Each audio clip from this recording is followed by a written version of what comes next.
A les portes de Troia, amb Alberto Reche, Sergio Rodríguez i Albert Abril.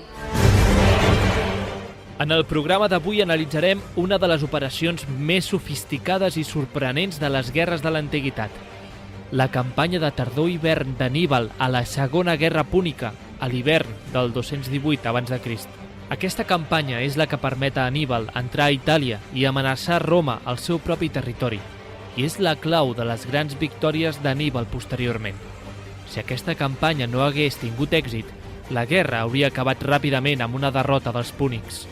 La campanya comença amb dos reptes logístics de la major dificultat: creuar el Roine i després els Alps, tenint, a més, que evitar els exèrcits llatins. Tenint en compte que Anníbal només coneixia l'Àfrica i Hispània, el fet que tingui èxit en ambdós reptes, en una geografia tan diferent i amb un clima pràcticament oposat al que coneixia, és una prova de la perícia tan absoluta que el cartaginès tenia. No només per dirigir un exèrcit en batalla, sinó també per organitzar-lo, traslladar-lo i establir un sistema logístic tan complex com per sostenir un exèrcit d'aquesta magnitud en un territori desconegut durant anys. Tot i que l'anomenem campanya de tardor-hivern per simplificar, tot el que explicarem va succeir entre finals de setembre del 218 a.C. i el desembre d'aquell mateix any. Benvinguts a l'arribada a Itàlia d'Anníbal. Benvinguts a les portes de Troia.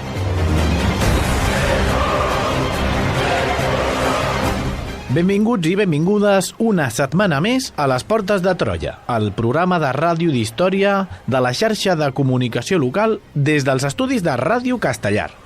Aquesta setmana continuem amb les aventures i desventures d'Anníbal a Itàlia any 218 abans de Crist, els vols del novembre-desembre, i ho fem amb el nostre convidat estimat Jorge Haro, llicenciat en Dret, que sempre ens porta aquestes històries i, com sempre, és important seguir aquestes narracions històriques amb un mapa davant. Benvingut, Jorge. Hola, buenos días. Jorge, els romans van menystenir a Anníbal? Bueno, es difícil de decir. Yo creo que no es tanto que lo minusvalorasen, como que era un tipo de comandante al que ellos no estaban acostumbrados. Es decir, Roma va a la guerra contra Cartago, no contra Aníbal. Y sin embargo, cuando hablamos de esta guerra, da la impresión de que sea la guerra contra Aníbal. Incluso a veces se la ha llamado así, la guerra de Aníbal. Claro, los planes iniciales de los romanos pasaban por enviar sus ejércitos a Hispania y a África y allí combatir pues, contra los jefes de los cartagineses, contra los que fueran. Y claro, no esperaban encontrarse con un hombre que comanda un ejército durante tantísimo tiempo, que es pues indiscutido, su autoridad es indiscutida en un modo en que los romanos pues tampoco podían entender mucho, porque la autoridad era de los cónsules. Un consulado duraba un año y ya está. Cuando se ponía un dictador, una dictadura duraba 6 meses y apurando mucho un año, es decir, y eso era lo más parecido que conocían los romanos a un poder tan absoluto. Así que más que infravalorarles, que no entendieron muy bien lo que era el mando de los ejércitos de Aníbal, un hombre proclamado por sus propios hombres como comandante sin permiso del Senado de Cartago ni nada. Segueix-nos a facebook.com/Portes de Troia o a Twitter @PortesDeTroia. Descarrega't el podcast des d'iBooks o iTunes.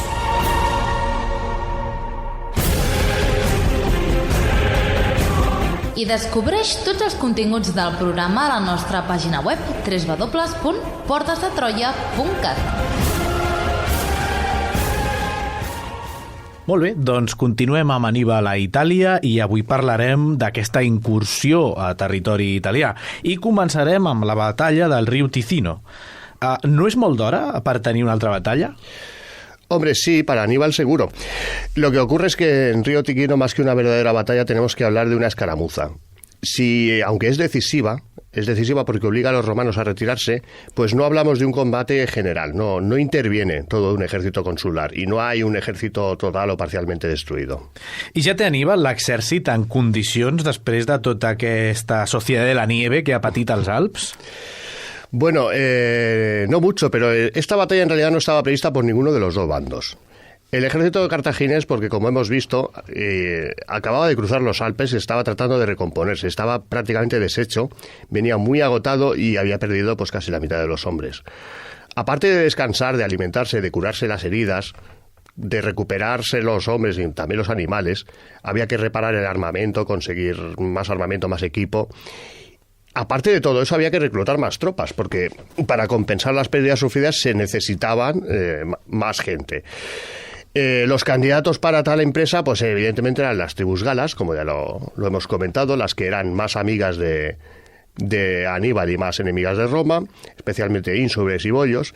Pero aun siendo enemigos de Roma, la mayor parte de los galos entonces, algunos eran aliados y los que no, como mínimo, tenían buenas relaciones. Habían tenido una guerra hacía 4 años y la habían perdido.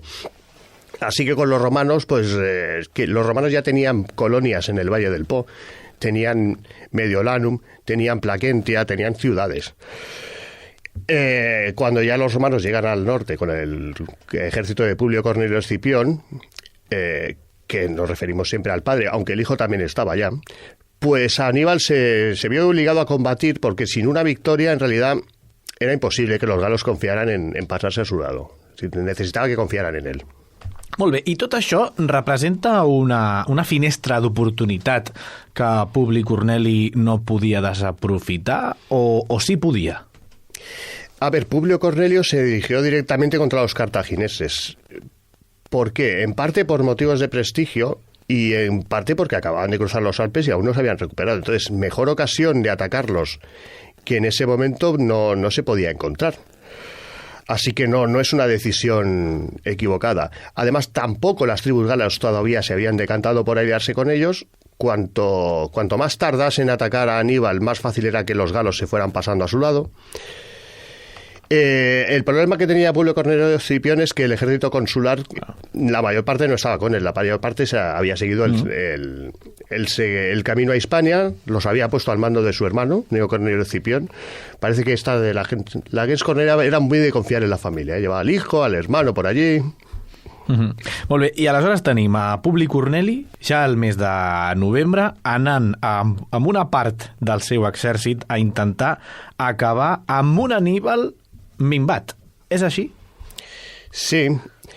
Publio Cornelio estaba en Placentia, que era la base que tenían los romanos más importante en el Valle del Po. Allí los pretores romanos tenían un ejército. También es un ejército que estaba al mando del pretor Cayo Manlio, y era un ejército igual que los consulares. Publio fue y tomó el mando del ejército. ¿Por qué? Pues porque soy cónsul y tú eres pretor, entonces aquí mando yo. Salió inmediatamente a enfrentar al enemigo, a pesar de que ya era noviembre. Noviembre en la antigüedad, en las batallas que hemos hecho, casi todas son en verano, no era nada habitual elegir una fecha tan avanzada para luchar, porque pensaba que así podría utilizar, que Aníbal utilizase la pausa invernal para reforzarse y reclutar tropas, que es lo que estaba intentando hacer. Y por su parte Aníbal salió obligado, es decir, Aníbal, una vez que Publio Cornelio decide partir a la batalla, se encuentra obligado a salir a combatir, marcha con su ejército y se encontraron ambos ejércitos cerca de Pavía. Esta es una localización muy estratégica, por eso hay varias batallas históricas que se llaman Batalla de Pavía, porque han sucedido allí. Esto estaba cerca del río Tesino, que significa que estaban al norte del río Po. Los cartagineses probablemente ni siquiera habían podido cruzar aún el río, y levantaron los campamentos uno enfrente del otro a una distancia más o menos prudente. I com són les primeres decisions militars en el marc de la batalla a prop del riu Ticino? Bueno, pues al día siguiente los dos ejércitos lo primero que hicieron es mandar una fuerza de exploración. Pero aquí hicieron cosas diferentes. Publio Cornelio lo que hizo es enviar a toda su infantería ligera, a todos los vélites. Eran más de 7.000. Y acompañando a los vélites toda su caballería, que es la típica que corresponde a una legión, que son 1.200 jinetes, a las legiones, a un ejército consular, por tanto, de 2 legiones más sus alae, que son 1.200 jinetes pesados romanos con los aliados correspondientes. Los aliados siempre hemos comentado que solían ser el triple que los romanos, pero o bien es que Publio Cornelio no se los llevó a todos, o es que no había tantos en realidad, así que solo hubo unos 1.600 itálicos. Aún así, también tenía un refuerzo de 300 jinetes galos, que seguían siendo aliados de Roma en ese momento. Claro, hay que recordar que la anterior vez que la caballería de Publio se había visto con la cartaginesa los había derrotado. Así que posiblemente aquí Publio se confió por el error que había cometido Maharbal y que no volvió a repetir en esta batalla. Finalmente, Publio Cornelio, a la hora de organizar la batalla, él se queda con una reserva de hombres en la retaguardia. Molt bé. I Aníbal? ¿Tindrá tantas opcions diferents? No, Aníbal, la opción era sacar todo lo que hay, ya está. Así que básicamente tenía unos 2.000 hombres de jinetes de caballería pesada, que básicamente eran íberos y galos, y los 4.000 númidas de Maharbal, que eran la mejor caballería ligera de la antigüedad.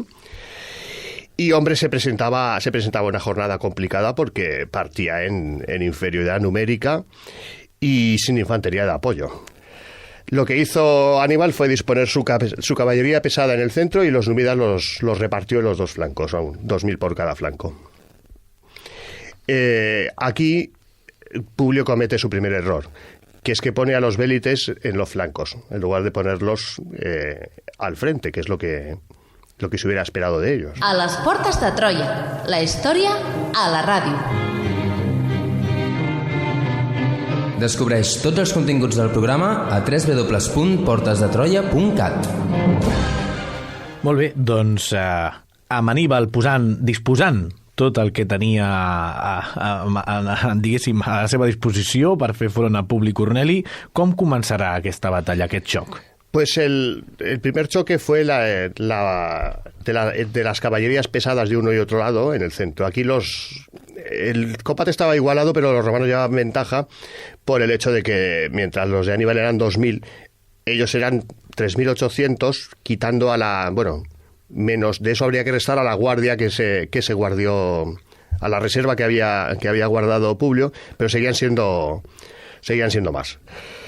Pero la lucha de los flancos fue muy, muy distinta. Es decir, los númidas utilizaron la táctica de cargar, tirar jabalinas, retirarse, cargar, tirar jabalinas, retirarse. Y los vélites que iban a pie, pues no les podían perseguir. Evidentemente las armas eran muy parecidas. Eran jabalinas, los pilas romanos, y el alcance era parecido. O sea que cuando los númidas tiraban contra los romanos, ellos también se exponían, también se ponían a tiro. Pero, claro, no es lo mismo ir andando que ir a caballo, y la movilidad de los númidas hacía que, claro, al no parar de moverse, pues incluso cuando estás en rango de tiro es mucho más difícil que te den. Así que sea como sea, lo cierto es que los vélites, a pesar de ser superiores en número, pues eran 7.000, emprendieron rápidamente la retirada. La retirada fue bastante caótica, porque algunos abandonaron el campo de batalla y empezaron a huir, pero otros, en cambio, se metieron en la melee de caballería pesada romana y cartaginesa en el centro, que era un combate bastante cerrado para ver si podían ayudar allí algo. Allí ya los jinetes habían empezado a desmontar, que era una cosa muy habitual en las caballerías pesadas de la antigüedad, acabar el combate combatiendo a pie, entre otras cosas para no arriesgar al caballo, porque el caballo podía estar cansado, y porque no es una caballería pesada como la entendemos después de choque, sino que son jinetes que van armados de forma pesada, pero van en un caballo sin estribos. ¿Vale? Aquí el combate pues era muy cerrado, i bueno, ahí se metieron los vélites. Molt bé. Sigui com sigui, retirats als vélites, el protagonisme recau a la cavalleria númida. Sempre el nostre equip, ¿no? La caballería númida. Sí, desde luego. Una vez que los númidas se vieron liberados de los vélites, que estaban huyendo o metiéndose en la melee, pues lo que hicieron los númidas es empezar a atacar a la caballería pesada romana por los flancos y por la retaguardia. Lógicamente la caballería pesada no tenía movilidad para atacar a los númidas, y encima el apelotamiento de vélites, jinetes, caballos, jinetes desmontados, los convertía en un blanco muy fácil para las jabalinas de los africanos. A Publio Cornelio no le quedó otra que lanzarse él mismo con la reserva que había guardado para intentar dispersar a los númidas y, si no, por lo menos abrir un paso para que se pudieran retirar sus hombres. No lo consiguió y, de hecho, él mismo fue herido y salvó la vida. Salvó la vida porque se dice que su hijo, que es el futuro vencedor en Zama, que tenía 16 años, lo rescató. Aunque de esto ha habido bastantes discusiones en la antigüedad porque se citan fuentes anteriores que dicen que fue un esclavo lígur. Aviam com és això, perquè, clar, suposo que aquí construir el relat sobre la figura d'un personatge important té molt a veure, ¿no?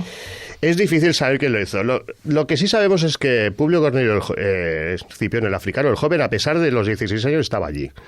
También sabemos que estaba nombrado decurión. Un decurión, en una turma había 3 decuriones. Claro, que Publio, como nos explica el relato hagiográfico, ¿no?, que Publio comandara la turma es bastante dudoso, porque entre 3 decuriones que los compañeros pusieran al chaval de 16 años a mandar, me resulta extraño.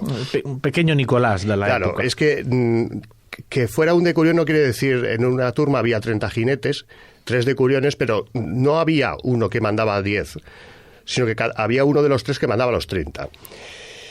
Y bueno, luego hay que tener en cuenta que Publio Cornelio Escipión, el africano, no solo es objeto de propaganda positiva, sino que también sus enemigos políticos trataron de oscurecer sus hazañas y quitarle sus méritos, con lo cual podría ser que la historia del esclavo lígur també fuera un invento posterior para difamarle. Molt bé. És una d'aquestes... Per això ens encanten aquestes narracions. Vull dir, també el joc de les fonts i què voldrien fer amb aquesta... Sí. És meravellós. Sí, com sigui, Jorge, derrota romana, contra tot pronòstic, salva els mobles Publi Corneli?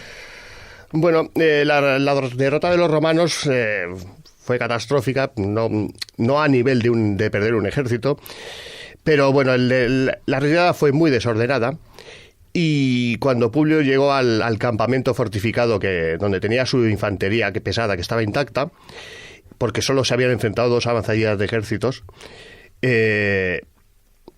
Publio cruzó de nuevo el río y fue a refugiarse en Plaquentia, a pesar de que difícilmente Aníbal hubiera intentado asaltar el campamento con las fuerzas que tenía. Se desmontó el campamento, se desmontó la infraestructura para cruzar el río, que básicamente era un puente de pontones. Y cuando llegaron los hombres de Aníbal, aún capturaron a 600 romanos más que aún no habían tenido tiempo de cruzar el río. O sea que el hacer de Publio Cornelio Escipión aquí en esta batalla no fue demasiado bueno. I els cartaginesos, com avança aquesta aventura seva pel territori enemic? Bueno, pues tras esta batalla, Aníbal cruzó el río Po hacia el sur. La verdad es que no tenía muchos sitios donde ir. Marchó contra el campamento romano con idea de ofrecer batalla campal, pero Publio decidió no salir a combatir. Aquí acertó.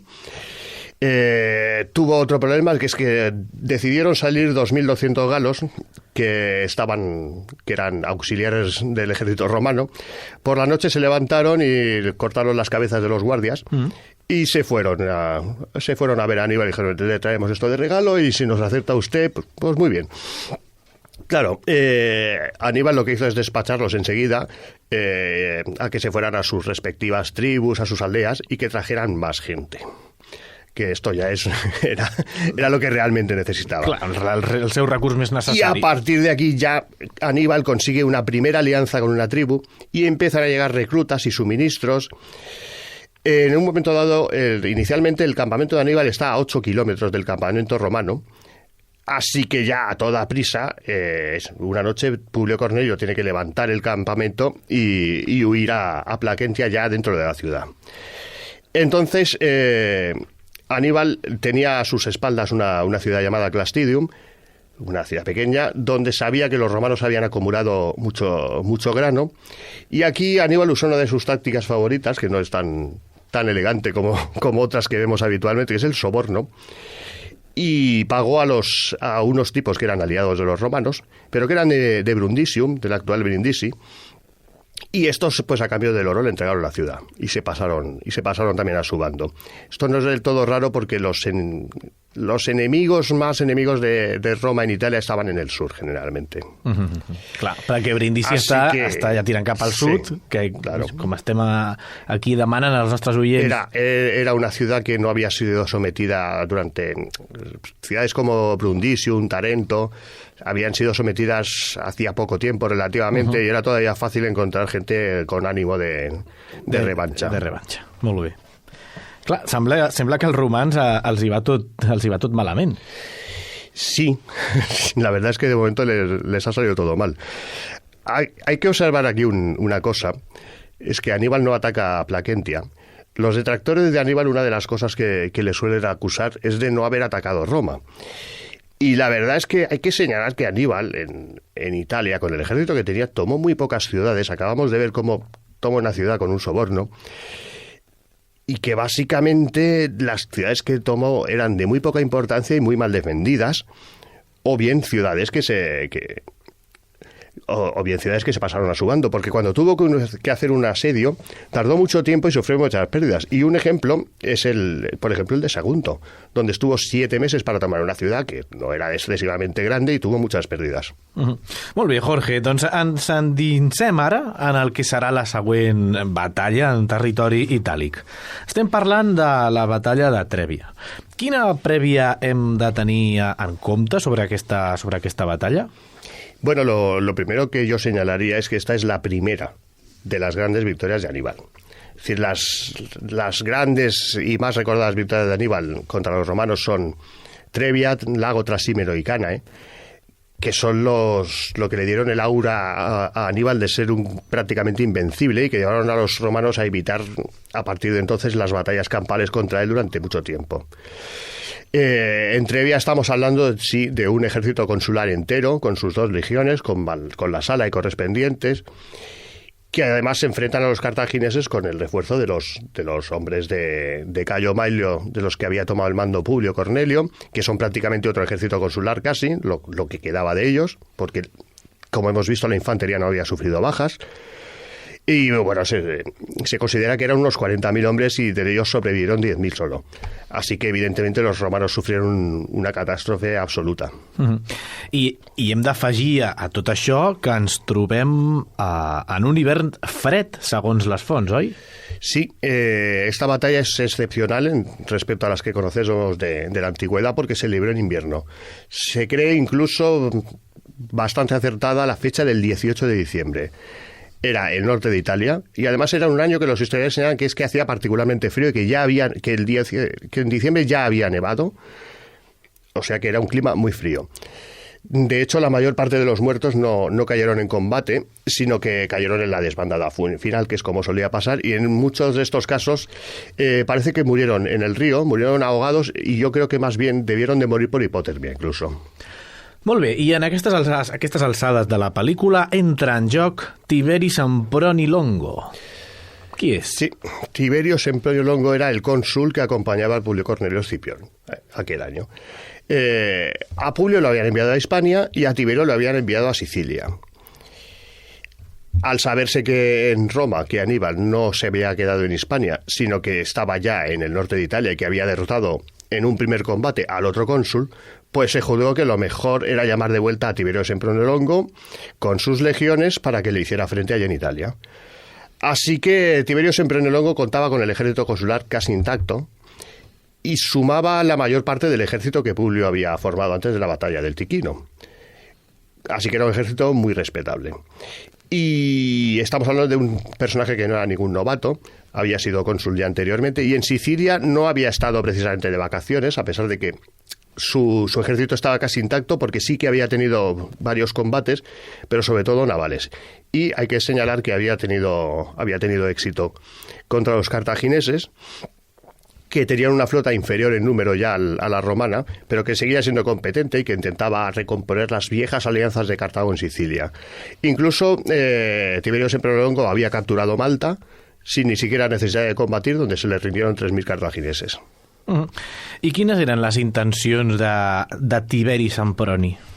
Bueno, Tiberio Semproni se vio con un ejército pues doble prácticamente del consular, y estaba decidido a darle la batalla campal a los cartagineses cuanto antes, pensando que tenía ventaja numérica. Además de eso, estamos hablando de que era el 18 de diciembre, así que le quedaban ya pocos días de consulado, y si tenía ganas de marcarse un tanto, digámoslo así, y de ganar un triunfo romano, ya le quedaban unos días, tenía que ser entonces o nada. Este ejército teóricamente era el que iba a invadir Sicilia, con lo cual, si miramos los refuerzos en cuestión de barcos y tal, incluso era un ejército algo más fuerte que el de Publio Cornelio. El ejército principal se lo habían dado a este señor, no a Publio Cornelio. Hay que señalar también que ya es un éxito de Aníbal el hecho de que Tiberio Sempronio Longo, en lugar de ir a invadir África, que era la misión inicial, se lo tengan que llevar a Italia a defenderse de Aníbal, porque eso rompe totalmente la estrategia que tenían los romanos. Molt bé, i em fa gràcia preguntar què li va dir Publi Corneli a Tiberi Semproni sobre Aníbal? Bueno, los historiadores romanos siempre nos representan conversaciones entre los personajes, que son inventadas, en las que, explican lo que ellos entienden que se debieron decir, porque claro, en realidad no lo sabían. Algunas veces sí que hay alguna fuente, ¿no? Algún testigo, pero en fin. En este caso lo que sucedió es que los historiadores son más proclives a Publio Cornelio, de la gens Cornelia, que a Tiberio Sempronio, de la gens Sempronia, que eran plebeyos. Así que lo que vienen a hacer es decir que Publio le estuvo advirtiendo a su colega de que era un tío bastante peligroso y que no era muy buena idea entrar en una batalla decisiva, sino que era mejor dejar pasar el invierno. A esto hay que decir que como Publio estaba herido, cuando había dos cónsules, o bien actuaban por consenso, o bien un día mandaba uno y al otro día mandaba el otro. En este caso no, porque como Publio Cornelio no podía mandar el ejército, pues Tiberio Sempronio tomó el mando de todas las regiones, él, y ya está, no había ningún tipo de discusión.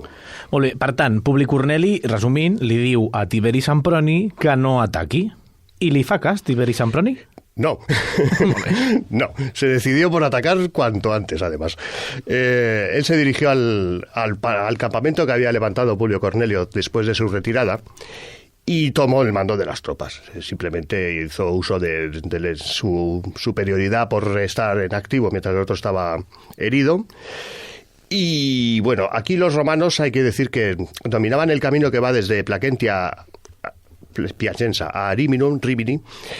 Luego estaba Clastidium, que hemos descrito a 40 kilómetros, y es donde Aníbal le había tomado el almacén de grano y la ciudad. Era poca distancia para el ritmo de marcha de las legiones, eso se podía hacer en poco tiempo.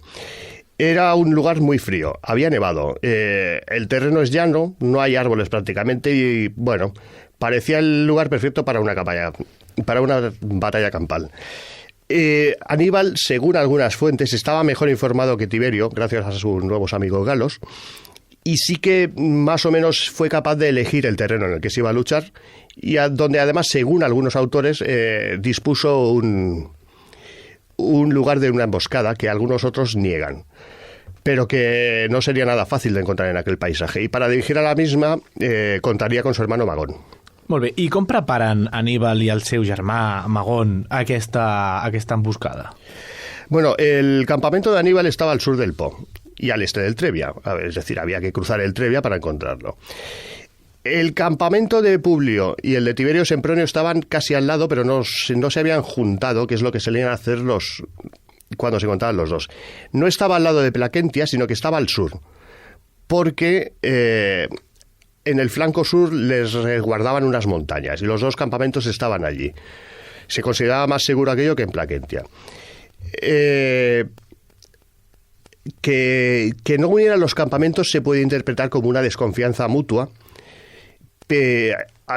Los historiadores aquí vuelven a cargar contra Tiberio Sempronio y diciendo que esto fue un error, pero en realidad es probable que simplemente los campamentos no estuvieran unificados porque cada uno tuviera que aprovechar el terreno con las defensas naturales que daban las montañas.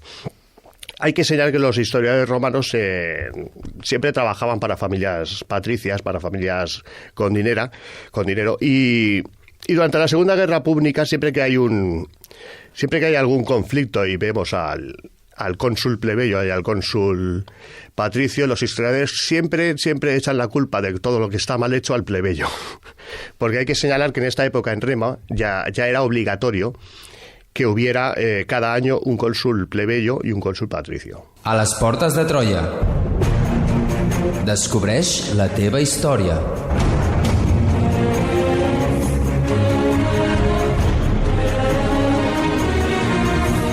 Troba'ns a facebook.com/Portes de Troia i a Twitter @Portes de Troia. Continuem amb les aventures d'Anníbal a Itàlia i la seva lluita contra els romans. A quina distància, Jorge, es trobaven els campaments tant de cartaginesos com de romans? Los campamentos estaban aproximadamente a 10 kilómetros uno del otro. Esto es muy cerca y aparte de eso había un problema, que es que los espías iban y venían de un lado para otro de forma rutinaria. Había muchísima gente, había comerciantes por allí comprando y vendiendo suministros, botines, había galos de cualquier tribu en un lado, en el otro. Miles de hombres cada día tenían que salir con sus caballos y con sus animales de carga a forrajear, a buscar agua. Al final era todo muy imposible de controlar, así que en ambos ejércitos se considera que todo el mundo estaba enterado de todo. Es decir, guardar un secret aquí és impossible. Era muy difícil. Se sabia qué fuerzas tenía uno y qué fuerzas tenía el otro, porque es que prácticamente se veían. Molt bé. I aleshores, amb aquest panorama que ens estàs relatant, quina serà la guspira que provoca l'inici de les hostilitats? Bueno, se pueden compartir o no las críticas que a Tiberio Semprono Longo le hacen, pero sí que hay que reconocer que la batalla la decide empezar Aníbal. Es Aníbal quien va provocando la batalla, por lo cual se puede decir que tuvo la capacidad de elegir el momento y el terreno, que eso es una ventaja. Bueno, los cenomanos, como hemos comentado, mantenían la alianza con Roma, y claro, los jinetes de Aníbal, especialmente los númidas, pues iban y se dedicaban diariamente pues a saquear sus tierras. De forma que, claro, los cenomanos pedían a Tiberio Semprono que interviniese, que hiciera algo. Y él, pues parece que se mostró favorable. Aquí, de nuevo, los historiadores dicen que Publio Cornelio se oponía. Decía que no, que los cenomanos lo que estaban esperando era la ocasión para cambiarse de bando y que no eran de confianza, que lo que había que hacer era dejar pasar el invierno porque Aníbal no tenía provisiones, etcétera, etcétera. Uh-huh. Yo creo que la decisión de Tiberio es bastante correcta. Los aliados, los cenomanos eran aliados en ese momento, hasta el punto de que en la batalla aportan tropas. Entonces, no sé, pensar que se les puede dejar así tirados porque sí, pues tampoco me parece tan buena idea. Y además esa idea de que Aníbal tenía un problema de suministros desde el momento en que había sobornado a este señor, a esta guardia, para conseguir la ciudad de Clastidium, pues no era tan cierto. Uh-huh. Así que se cree que era en más o menos el 18 de diciembre, un buen día, que la caballería númida pues salió por la mañana y se puso a acosar a los romanos, que estaban forrajeando, estaban dando de comer a los caballos, bebiendo agua en el río. Los romanos tuvieron que empezar a retirarse hacia su campamento. Del campamento empezaron a salir velites lanzando sus pilas hacia los númidas. Los númidas se tuvieron que retirar hacia el río y, bueno, los fueron persiguiendo. De forma que esto era una cierta trampa, porque en cuanto los númidas cruzaron el río, los estaban esperando los honderos baleares, que eran la infantería ligera de los cartagineses, que empezaron pues a atacar a los vélites y a los romanos que aparecían por allí. Hay que señalar que las ondas tenían más alcance que las jabalinas, con lo cual se podía atacar desde más lejos y era una cierta ventaja. ¿Qué pasaba mientras estaba sucediendo todo esto? Pues mientras sucedía todo esto, las tropas de Aníbal estaban en su campamento y estaban calentándose en las hogueras y desayunando. Las tropas de la infantería, del resto de la infantería pesada y aliada de los romanos, empezaron a salir de su campamento sin haber desayunado y empezaron a dirigirse hacia la zona donde se estaba produciendo el conflicto. Se dice además que Aníbal ordenó a sus hombres que se untaran con aceite el cuerpo para protegerse del frío. Yo no sé si esto servirá de mucho, pero bueno. Lo cierto es que la formación romana iba ya en formación de batalla, en principio a echar de allá los honderos. Los romanos cruzaron el río, y los honderos evidentemente salieron corriendo porque no eran gente para enfrentarse a la infantería pesada, y se encontraron pues con el ejército romano formado prácticamente delante del campamento. Y aquí se hubiera podido acabar la cosa en la antigüedad, porque este tipo de escaramuzas y de choques sucedían muchas veces, y sin embargo casi siempre el resultado es que ambos se retiraban cada uno a su campamento. La batalla sucedía o bien cuando los dos, que por algún motivo los dos querían batalla, o bien cuando uno de los dos consideraba que había visto algún error, alguna debilidad del enemigo y trataba de aprovecharlo. Y este fue el caso, es decir, el ejército púnico empezó a salir rápidamente de su campamento y se formó también en orden de batalla. Así que ja la suerte estava echada. Molt bé. I com formen les tropes dels dos bàndols? De quines xifres estem parlant a dia d'aquest moment, de desembre del 218? Bueno, se ha discutido bastante el orden de batalla de los cartagineses. Respecto a los romanos no hay muchas dudas. Tiberio Sempronio hizo la clásica, la triples axies, astati princeps y triari, en 3 líneas, una detrás de otra, y la caballería la situó en los flancos. Además de esto, como tenía 4 legiones romanas y 4 alae, hizo formar las 4 romanas en el centro y las 2 alae en un lado y 2 alae en el otro. Uh-huh. Y finalmente la caballería. Hay una discrepancia entre la cifra de tropas, porque Tito Livio da la cifra de 18.000 romanos y Polibio la de 16.000. Tanto Tito como Polibio, cuando hablan del principio de la guerra, se refieren a una legión de 4.000 hombres, porque por algún motivo en el inicio de la guerra las legiones romanas se habían reducido a 4.000 hombres y no los 4.200 habituales. Igualmente la cifra de Tito Livio cuadraría a lo mejor sumando a los hombres que se habían quedado con Publio Cornelio en lugar de ir a Hispania, por ejemplo. Uh-huh. Y respecto a los aliados romanos, las alae, se da la cifra de 20.000 o de 30.000. Y esto no es imposible, es decir, lo normal sería que las alae sumaran más o menos lo mismo que los romanos, pero es que no solo había aliados itálicos, sino que también había aliados galos cenomanos. Sabemos que estos estuvieron en el ala derecha, y bueno, es mejor tomar la cifra de 20.000 o tal vez algo más. Entonces, en el flanco izquierdo se situó el propio Tiberio Sempronio con la caballería romana, que eran 1.200 hombres, 1.200 jinetes, menos numerosa que la aliada, que se puso en el otro lado. Se puso aquí la caballería romana porque así, al ser menos numerosa, podía aprovechar el flanco que hemos comentado de las montañas que estaban al sur, como para protegerse un poco. La caballería itálica, como siempre decimos, en teoría debía ser el triple. Sin embargo, ese día se señala eso de que probablemente no eran el triple, eran solo el doble. Y luego también había jinetes galos cenomanos, claro, que llamamos auxiliares para distinguir de los aliados, que son los itálicos, pero no debían ser más de 2 o 3 centenares. Ya del enfrentamiento en el Tiquino habían aprendido que la caballería era inferior a la de Aníbal y además era menor en número. Así que, bueno, como ya sabemos que de cada legión hay que contar unos 1.200 vélites, y lo mismo para las alaes, de forma que la infantería ligera serían unos 10.000 hombres. Tal vez más si los galos también aportaban infanteria ligera, que no lo sabemos. Molt bé, i aleshores els púnics, com ens has dit, poden comptar amb gals despullats, nus. Però, Jorge, necessitem un aclariment amb això, perquè què volia dir combatre nu en aquest moment de la història? Què és exactament? Bueno, Aníbal formó a los galos, que estaban recién reclutados en el centro de su formación, era la fuerza más numerosa, y eran unos 8.000. Era la menos fiable por la falta de experiencia, falta de confianza, eran nuevos, y iban peor armados que los demás. ¿Cómo iban? Los galos iban armados con espadas largas y escudos ovalados grandes. Es decir, las espadas eran más grandes que las que usaban romanos e íberos y los escudos por un estilo. Pero no tenían armaduras. Entonces los autores romanos dicen que iban al combate desnudos. Esto se lee muchas veces. Muchas veces en la ficción, en los videojuegos, en algunas películas incluso.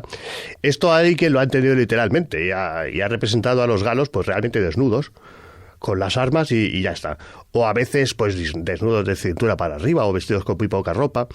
No, evidentemente un 18 de diciembre en la llanura del Po iban vestidos. Lo que significa desnudos para un observador romano es que no llevan armadura. Entonces un militar romano, habiendo visto a esta gente en el campo de batalla vestidos y con sus armas, dirían, es que van desnudos, pero porque era literalmente así, ¿no? Es decir, Molt bé, i la resta d'aliats com formen per donar la batalla? Bueno, los íberos estaban en los flancos. Esa era la mejor infantería que tenía Aníbal junto con los africanos, pero no quedaban más de 6.000. El tipo de armamento era bastante parecido al de los romanos. De hecho, los romanos habían adoptado el gladius hispaniensis, que era una copia de las espadas íberas, así que ya básicamente eran las mismas. Y llevaban un escudo muy parecido al de los celtas. De hecho, el escudo ovalado de los íberos es de origen celta. Respecto a los africanos eran la tropa de mayor confianza que tenía Aníbal, y aquí hay una discrepancia. Es decir, sabemos que los íberos estaban en los flancos, pero no sabemos si los africanos estaban en los flancos a los lados de los íberos, o bien estaban en retaguardia, o bien estaban en los flancos, pero los flancos estaban atrasados. Hay discrepancias con eso y no es fácil de saber, sobre todo por el desarrollo de la batalla. Ellos iban armados al estilo de los hoplitas y además tenían muy buenas panopleas. Es decir, esto ya era aplicable sobre todo a los veteranos, incluso a los íberos del ejército de Aníbal, porque claro, con toda la oportunidad que habían tenido de saquear otras tropas a las que habían vencido, pues tenían armamento de bastante más calidad. Yo personalmente creo que deberían de estar en los flancos, aunque seguramente podrían estar atrasados, lo cual da un poco la idea de que formaban una segunda línea. La teoría de que estaban en una línea detrás de los galos y los íberos me parece un poco difícil, porque entonces la línea formada por celtas e íberos para enfrentarse a la línea romana habría sido muy débil. Los africanos eran otros 6.000, así que en cuanto a tropa pesada, los cartagineses solo tenían esos 20.000 hombres, 8.000 celtas, 6.000 íberos y 6.000 africanos. Molt bé, Jorge, i a aquestes alçades de la pel·lícula, què sabem dels elefants? Fa temps que no sabem res d'ells, queden molts vius... Sí, bueno, sabemos que estuvieron en la batalla, es decir, sabemos que estaban en la batalla, formaron en esa batalla en los flancos formaron la caballería y los elefantes. También ha habido alguna discusión sobre en qué punto exacto estaban los elefantes. El primer problema es que no sabemos cuántos hay y no se coincide. En los diversos autores el número dan desde solo 7 hasta 30. Sí que hay un consenso entre los historiadores de que los elefantes fueron bastante decisivos y hicieron un gran ataque en el flanco izquierdo. O sea, el derecho de los romanos, izquierdo para los cartagineses. Aunque Tito Livio refiere que los vélites romanos se concentraron en atacarlos, en tirarles dados y que acabaron con ellos. En este caso yo me tomo como cierto el testimonio de Tito Livio, porque después de la batalla quedó efectivamente un solo elefante. Es decir, ya no volvemos a ver elefantes en batalla. Sabemos que Aníbal seguía teniendo un elefante en el que iba él, pero no vuelve a combatir ni nada. Es simplemente como por el prestigio, ¿no? Uh-huh. Así que sí que los elefantes que hubieran, que no sabemos cuántos son, sí que debieron de morir todos. Hay también los 8.000 honderos baleares y también había jabalineros libios que formaban la infantería ligera. Y la caballería que es la que da la victoria casi siempre a los cartagineses, la formaban básicamente íberos y galos. Lo que hizo Aníbal con íberos y galos es mezclarlos y utilizarlos. No hizo un cuerpo de unos y otros separados, sino que los mezcló y los repartió entre sus dos flancos.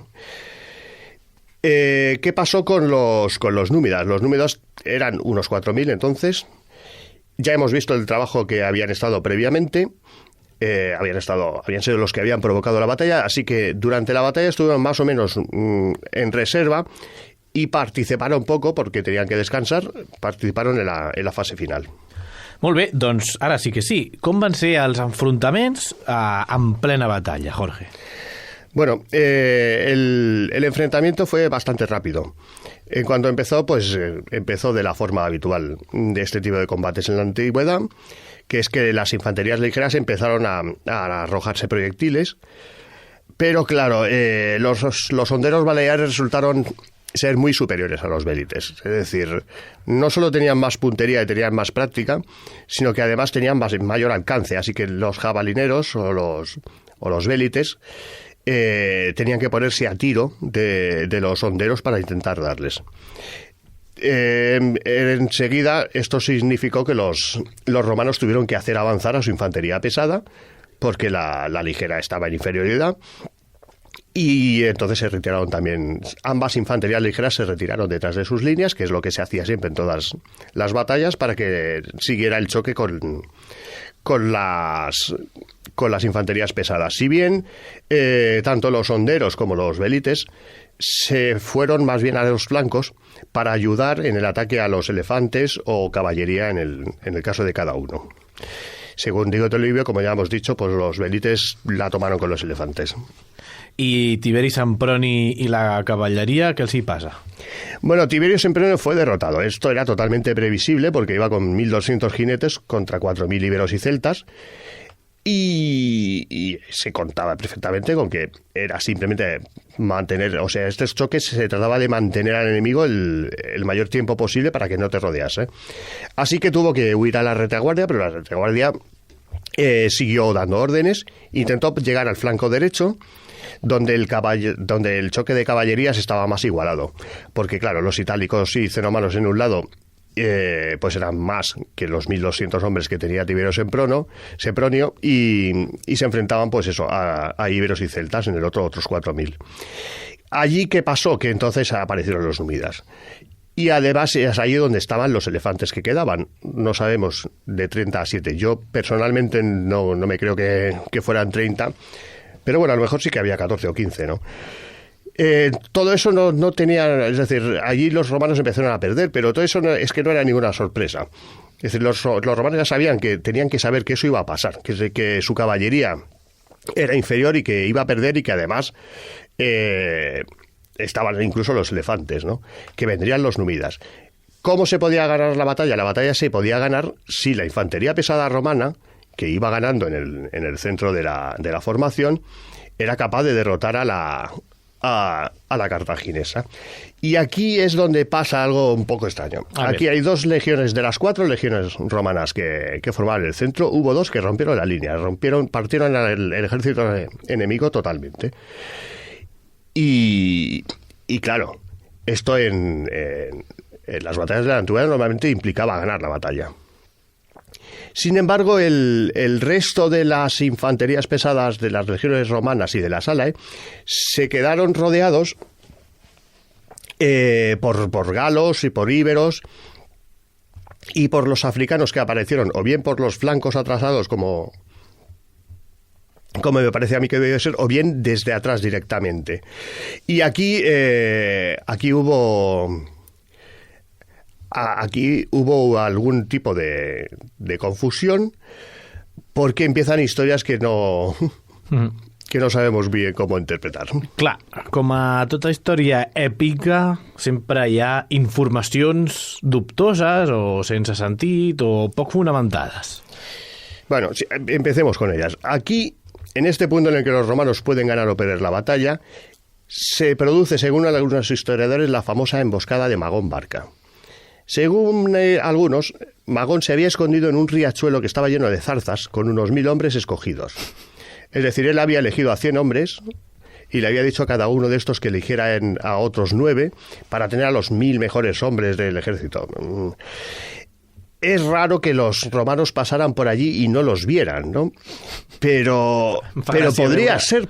Amagat darrere dels matolls. Sí, pero según qué camino tomaron los romanos y teniendo en cuenta que además más o menos fueron los cartagineses que les obligaron, quizás sí que encontraron algún sitio donde se podían esconder. Es un poco extraño, ¿no?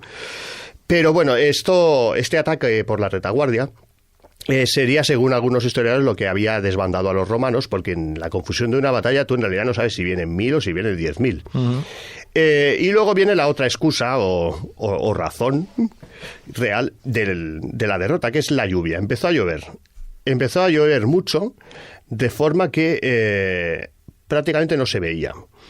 Entonces las legiones que habían roto la línea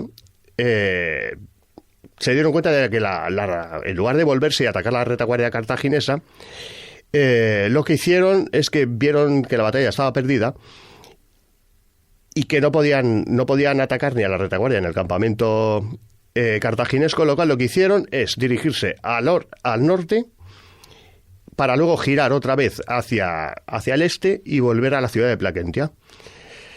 Según algunos historiadores, el propio Tiberio Sempronio es el que dio la orden. Y él hizo lo mismo con la caballería que quedaba, es decir, orden de retirarse a la ciudad, a Placentia. Entonces el resto del ejército romano empezó a retirarse también, pero ya no en orden, y además no todos en dirección a la ciudad, sino algunos se dirigían al campamento, para lo cual tenían que cruzar el río. Cruzar el río ya por segunda vez en el día, después de pasar mucho frío, con el agua hasta el pecho, agotados y perseguidos. Aquí algunos empezaron a rendirse y muchos pues nunca pudieron cruzar el río, es decir, fueron muertos o se ahogaron o realmente murieron por hipotermia, y entre unas cosas y otras, y los prisioneros, pues al final de los 40.000 hombres que tenían, los romanos tuvieron que lamentar 30.000 bajas. I clar, a les dos legions que havien trencat la línia no se'ls va perseguir per de la cavalleria, per la lluvia també, per la pluja. Sí, también por el otro lado tenemos eso, es decir, estas dos legiones una vez rota la formación no pudieron atacar al ejército cartaginés, pero al mismo tiempo tampoco las persiguieron. También hay que tener en cuenta que la caballería también estaba persiguiendo a otros enemigos en otra dirección, porque es decir, aquí cada uno va para un lado. Los que rompen la formación salen por un lado y los que huyen se van cruzando el río, ¿no? Total. Por lo demás, también hay que tener en cuenta que la caballería pesada estaría agotada, que la mayor parte de los jinetes íberos y celtas acababan las batallas desmontados, y que los que de verdad eran expertos en la persecución, que son los númidas, pues habían estado todo el día con muchos esfuerzos. Así que esas dos legiones pues se pudieron salvar y entrar pues, prácticamente intactas en Placentia. Molt bé, ja per acabar, va ser, Jorge, definitiva aquesta victòria per Aníbal Barca? A ver, la victoria fue muy importante, pero no resultó absoluta, porque el primer problema es que Aníbal no tenía un ejército de asaltar la ciudad de Placentia. Y como parte de la caballería romana llegó a Placentia y además había dos campamentos romanos donde estaba Publio Cornelio aún herido, con algunos hombres, pues Publio Cornelio tomó el mando de los dos campamentos, los ordenó levantar y todos los que quedaban marcharon a Placentia. Aquí los romanos pues aprendieron varias cosas. Una es que la infantería suya siempre era mejor que la de Aníbal, que la caballería siempre era peor, pero sobre todo es importante para entender futuras decisiones tácticas que a los romanos a veces no les salieron tan bien. Se dieron cuenta de que romper la línea cartaginesa para sus fuerzas era fácil y que era relativamente posible, y que así es como se podían ganar las batallas, porque se le había roto la línea a los cartagineses en esta batalla. Lo que pasa es que no se había podido aprovechar. Lo que pasa es que, bueno, también se dice aquello de que no hay mejor maestro que la guerra, y también Aníbal aprendió que su formación se podía romper y sacó conclusiones que luego veremos en la batalla de Cannae. I amb Cannae ho deixem, el programa d'avui, en un programa fa molts anys ja vam fer aquí a les portes de Troia la batalla de Cannae. Per tant, aquí deixem també els nostres oients que vulguin saber com acaba la història, passant per Trasimeno, pel llac. I moltíssimes gràcies, Jorge Haro, per narrar-nos amb la teva forma molt particular, que també ja doncs, està deixant aquí a les portes de Troia la seva llavor. Moltíssimes gràcies, Jorge Haro, amb un mapa sempre davant. Jo sempre ho faig quan preparo els teus programes, si no, no ho puc seguir. Moltíssimes gràcies al Carlos Lecegui, al control tècnic, i qui us parla, Sergio Rodríguez, i us esperem la pròxima setmana amb un nou episodi de Les Portes de Troia. A les Portes de Troia, amb Alberto Reche, Sergio Rodríguez i Albert Abril.